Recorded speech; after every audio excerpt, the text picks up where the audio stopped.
Hello and welcome back to Techweek TV, powered by Callaghan Innovation. My name is Jake Miller. I'm the co-founder and CEO of Unfiltered. Thank you so much for tuning in for this very exciting panel today on lessons from the past applied to the future. Today we're going to be talking to some pretty phenomenal people, mainly from a background of Beca, a 99-year-old company, about how actively cultivating innovation is essential to success in the global markets. And we're also joined by Savannah, who's Forbes 30 Under 30, an amazing story, influencer. So it's going to be a fantastic discussion today about all of that. So we have Janine, we have Laurent, we have Sue, we have Savannah, and we have Stephen. So thank you guys so much for being here today. So Laurent, I wonder whether you could just kick us off and just introduce us a little bit to Beca, what Beca does, and you know, at 99 years is a huge legacy. So it'd be great to hear a bit more about that as well. Yeah, hi Jake. Thank you very much for having us. As you said, Beca is going to celebrate its first centenary next year, and we're very much excited about the next 500 years.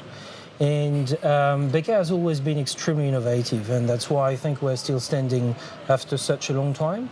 We're a professional services firm with about 3,500 employees, and we're a people business dedicated to our people, our communities. So what Beca does mainly as a professional services firm is to try to reshape cities, communities, airports, motorways, any way to help people be together or any way that people can have to interact with each other. So, for example, in the very innovative space at the moment, we do a lot of work on augmented reality, virtual reality, and try to use as much data as we can for our clients. So we've always been innovative. What is changing today is the pace of innovation and the impact of innovation. Absolutely, and such a huge history and legacy. Tell me a little bit more about the origins of this business. So Beca was created in 1920 by Arthur Gray, who fought during the First World War, and the first big iconic project that Beca was involved in, although we're not called Beca at the time, was the Auckland Museum. But so many iconic things in New Zealand, like the design of the Sky Tower, the Auckland Airport, most of the major motorways in New Zealand, and more into the digital space. Yeah, and I think when I first met you, I just interviewed Sir Ron Carter, who was one of the partners and managing partner, I believe, for many years. And one thing that's always been clear to me with Beca is obviously the innovation with the technology is huge and phenomenal, but also with like the people, culture, and strategy as well. You're the Chief People Officer, and I know you've got a partnership strategy, so it'd be great to understand more about the innovation and the people and culture space as well. So I guess 1,200 of our 3,500 employees own 95% of our organization, which is very unique. The head office is in Auckland. There is no one in the rest of the world telling us what we should do, but we're also very international. So we deliver projects in about 50 countries around the world. And I think what makes Beca very unique is that we've grown organically.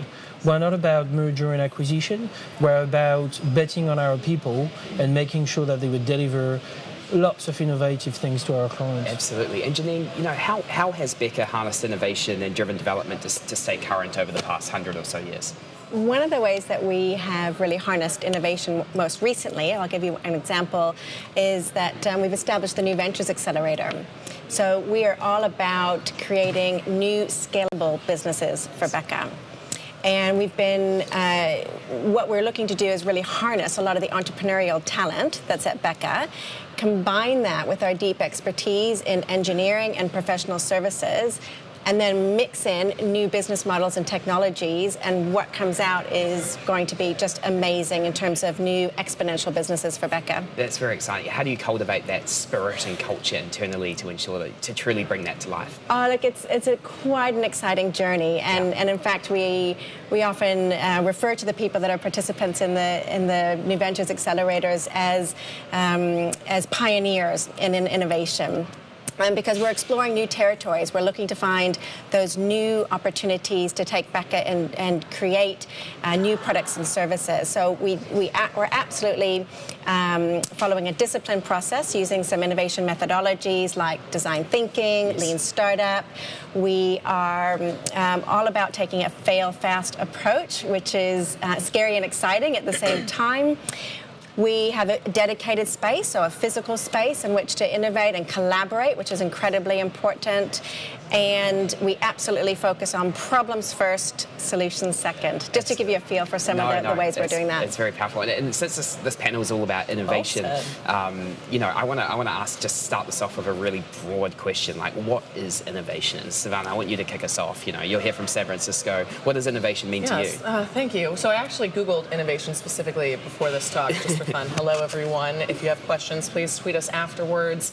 Get involved with the dialogue at Beca Group, Savvy. I'm sure everyone else here would love to chat with you, and we're happy you're watching. So it's just the process of creating something new from a literal definition. Yeah. But to me, that's futile. That's almost iteration if it's not done with purpose. So for me, innovation is creation with the intent to do something not just more profitable, but better than that which existed before. Yeah, absolutely, yeah. And what about you, Sue and Stephen? Do you have a perspective on that? What does innovation mean for you guys and at Beca? For me, it's around, we've got, you know, 3,300 really creative people. Yes. Creativity is not enough. It's not enough to have a good idea. You actually have to turn it into something. So the innovation is, you know, what we can actually do either for our own business or for our clients' businesses. So what value can we create out of that? Yeah.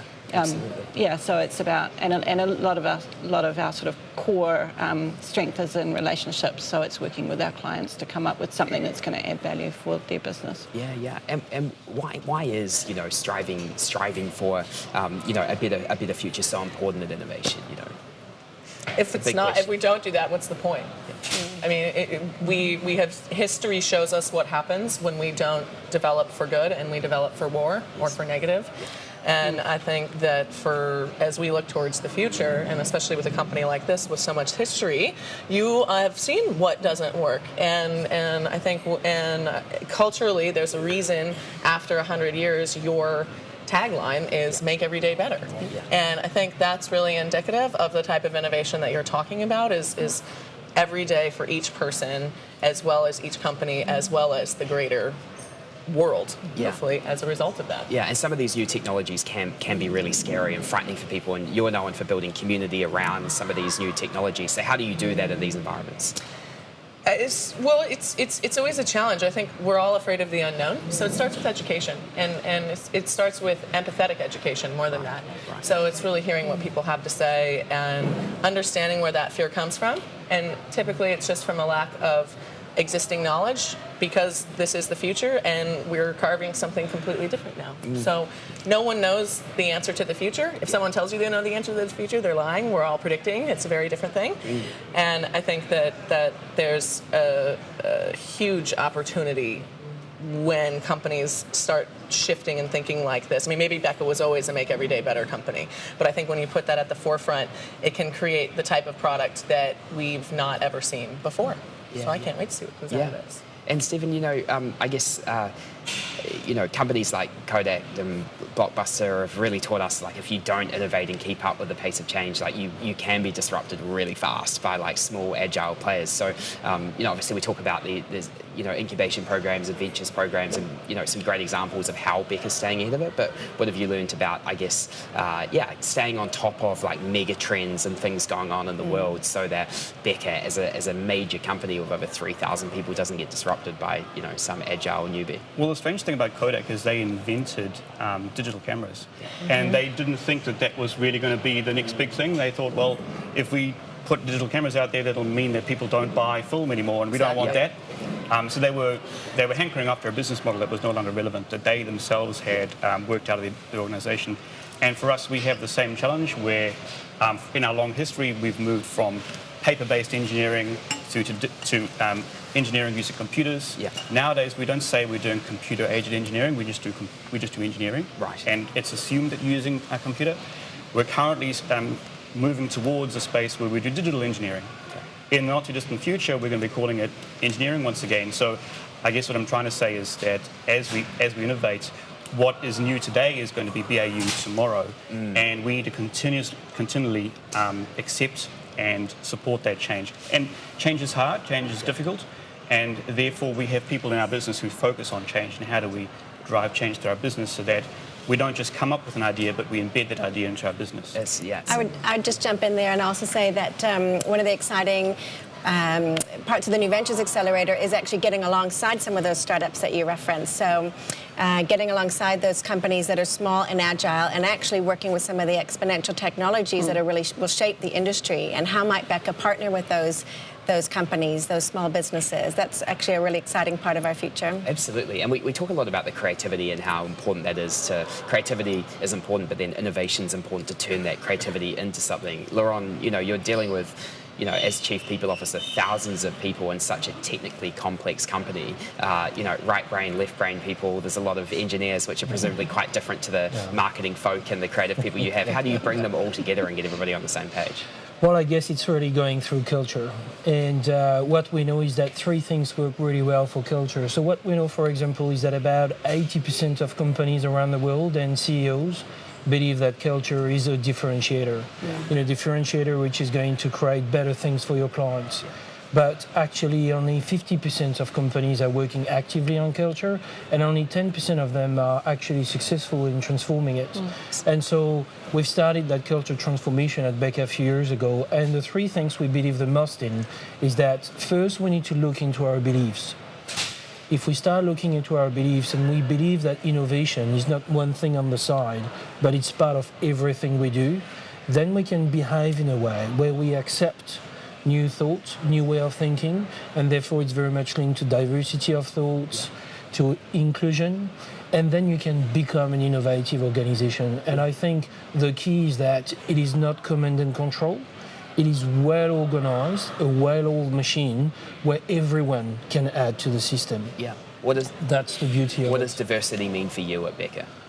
Listen, we, once again, in our DNA, we've got more than 72 nationalities just in our Auckland office, where we've got about 1,000 employees.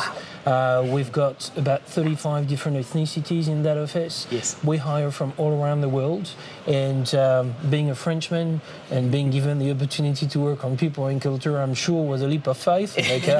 I'm not sure if they regret it now, but I've been there for 10 years, and actually we wouldn't see it in another way. It's really, diversity is being invited to the party, but being inclusive is being allowed to come and dance, and that's really the way we see it.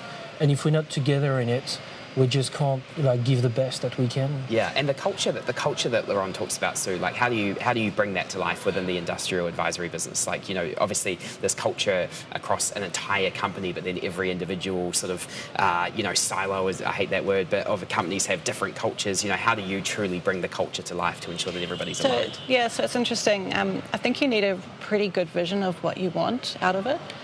One of the areas, I'm in our industrial group, and one of the areas that we've been trying to work on over the last 3 or so years is our Industry 4 or smart tech offering.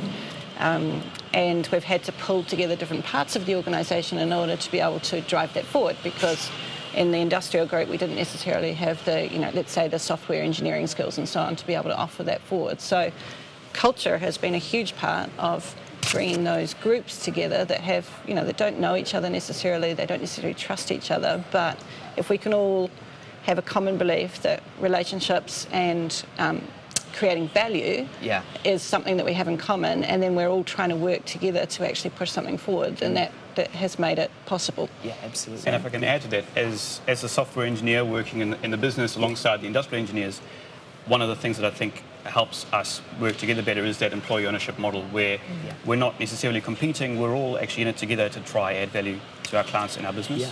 I wanted to support that with data, which is really interesting. So, and something touching on diversity and inclusion, it's also about age diversity as well. And something that I noticed from your events, even tomorrow, we're attracting a really diverse crowd in that department, and it's really important as we move into a 5-generation workforce to be paying attention to that. So 73%, and so the largest living generation right now is the millennial. And millennials, 73% of us, the number one deciding factor in where we work is having a sense of purpose. It is a greater force than any other indicator in what can get me to stay. It's not that you can give me a promotion, it's that I need to feel that my work has value.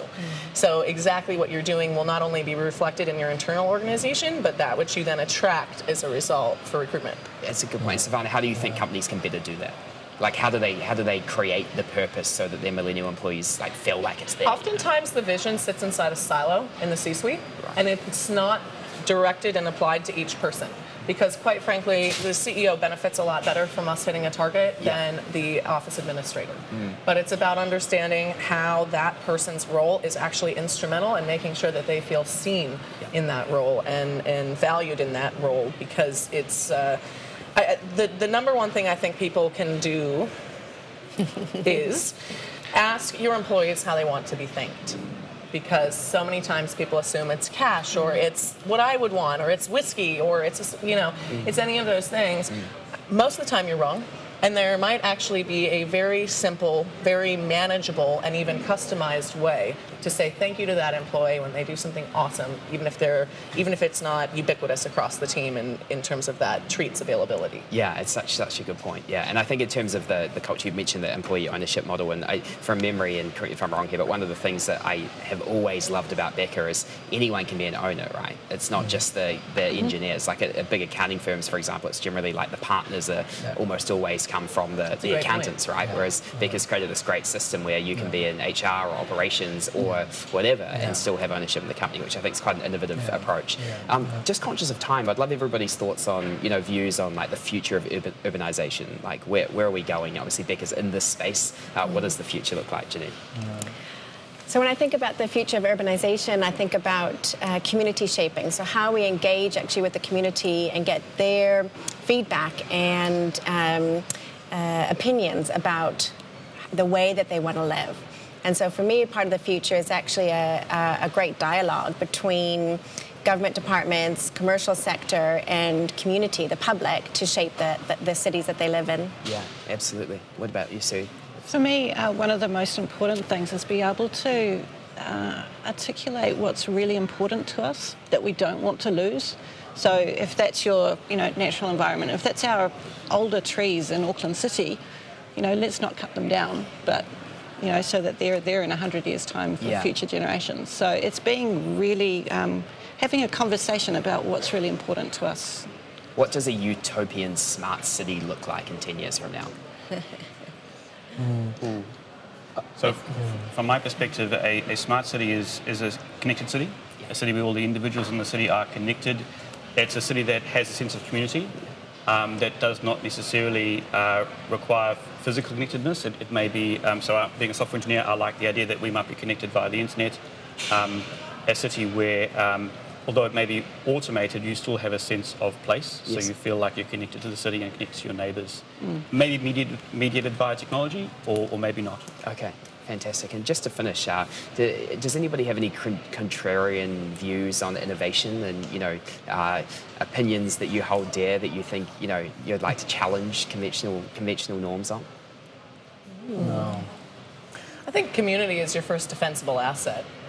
And I think that's, most people look to drive for IP and private things, but community is your first defensible asset, people believing in your company or your product or your service or the mission at hand or whatever that might be. And I think what's kind of interesting about the utopian smart city, to tie it to that, I think we'll have a new metric that emerges, which is community health. Yes. And we won't just be looking at crime and traffic accidents and all of these different things as these tiny little drops in the bucket, but rather an amalgamation thereof that tell us exactly how our communities are doing, and then we can better understand how to inject what's necessary to revive or to prevent classic gentrification or to create a much broader sense of community. Yeah. No, that's a great point. I would add that we assume that innovation is always a good thing. Yeah. Just because something is innovative doesn't mean it's always good, and just because it's a change doesn't mean it's always good. So at Beca, we continuously look to seeing how does it actually make every day better, as opposed to just change every day. And how can everyone and anyone, have an impact on innovating for the future? Laurent? Well, I guess it's really back to this belief, is that we always know that you can read as many books as you want, you can hear as many stories as you can. It's only the personal, emotional experience which is going to get you there.